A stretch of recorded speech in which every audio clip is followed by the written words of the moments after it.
So last year when Perkz and G2 decided to part ways after many years and so much success together, it was an absolutely massive story, but it was also a very interesting story because it was surrounded by, conspiracy theories and ideas and rumors and speculation of just how it all went down, and ever since then, where the relationship between Carlos and Perkz has been. Is Perkz mad? Did Perkz want to leave G2? Did Carlos want to get rid of Perkz? Was it mutual? What exactly was going on? What exactly had happened? And until then, we've got pieces here and there. We know recently Carlos, said he does not hate Perkz and he loves Perkz, whatever. Perkz said he loves Carlos, yada, whatever. But interestingly enough, today on Twitter, Carlos actually did an AMA, like he did it on Twitter Spaces or whatever. Twitter Spaces, I think, sucks, but this was a very cool AMA where he actually goes deep in depth in his and Perkz' relationship and what has happened over the past year plus.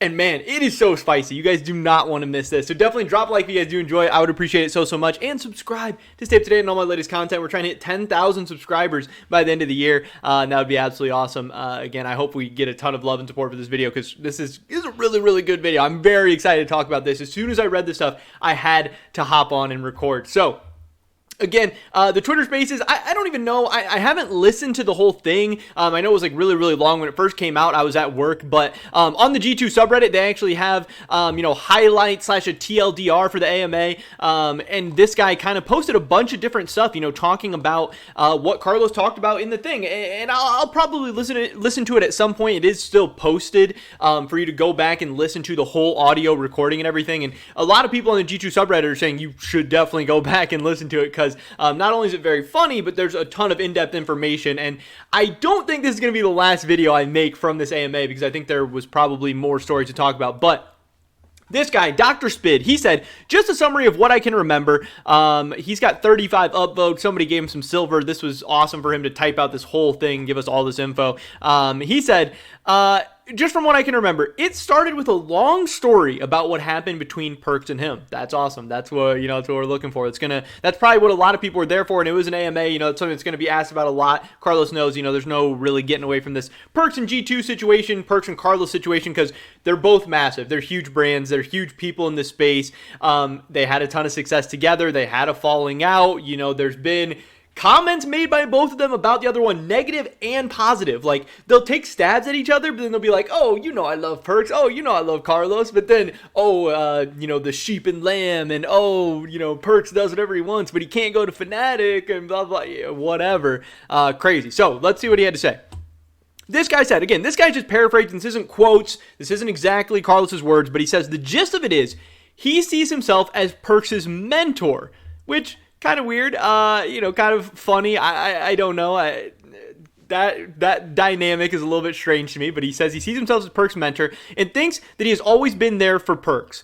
Also, I would call cap. I don't know if he's always been there for Perkz. I would say maybe once upon a time he was always there for Perkz. I think some things have changed since then. I don't think you can say I blocked Perkz from Fnatic, but I've always been there for Perkz also. I don't know. A little bit questionable outside the gate. But he couldn't let Perkz go to Fnatic. There we go. And Perkz was angry about that. So, not super surprising. I think a lot of people assumed Perkz was not happy about this. We heard the rumors coming out, but we never heard it from Perkz himself that Fnatic was where he wanted to go. I don't think that's a crazy assumption to make. Obviously he lives in Europe.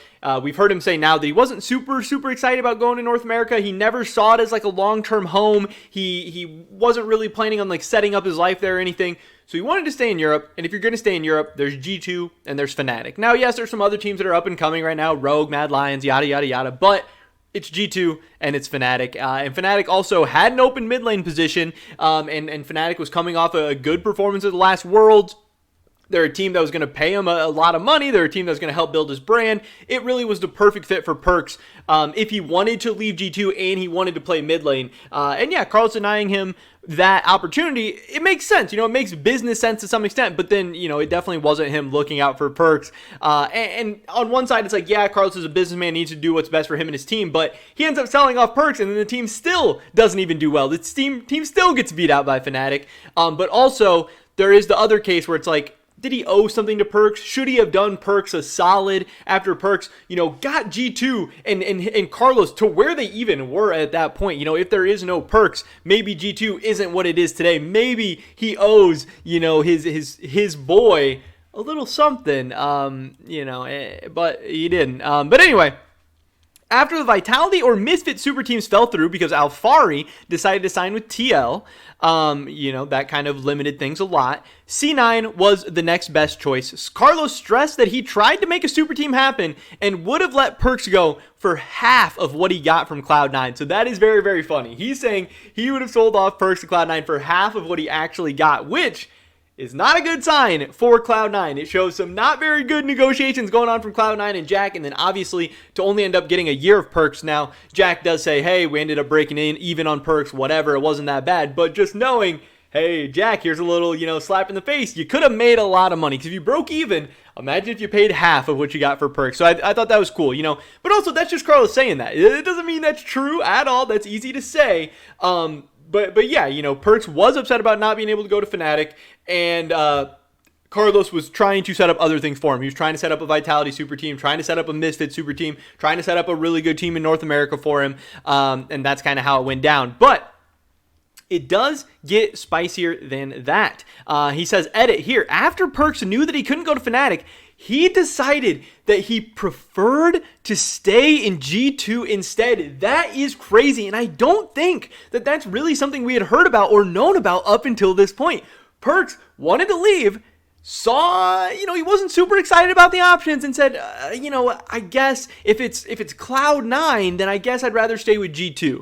So, why are we living in the world where Perkz ended up on Cloud9? Carlos said, and this was really surprising for me, that the team voted on whether they still wanted to play with Perkz, and the team voted no, because they didn't think his heart was still in it. And it gets even crazier. It's worth to add that when Perkz changed his mind and wanted to stay as AD carry in G2 after the super team concepts didn't work, the whole team, not only Carlos, thought that Perkz had the I want to leave mindset, and it wouldn't work. So they preferred to go with another AD carry.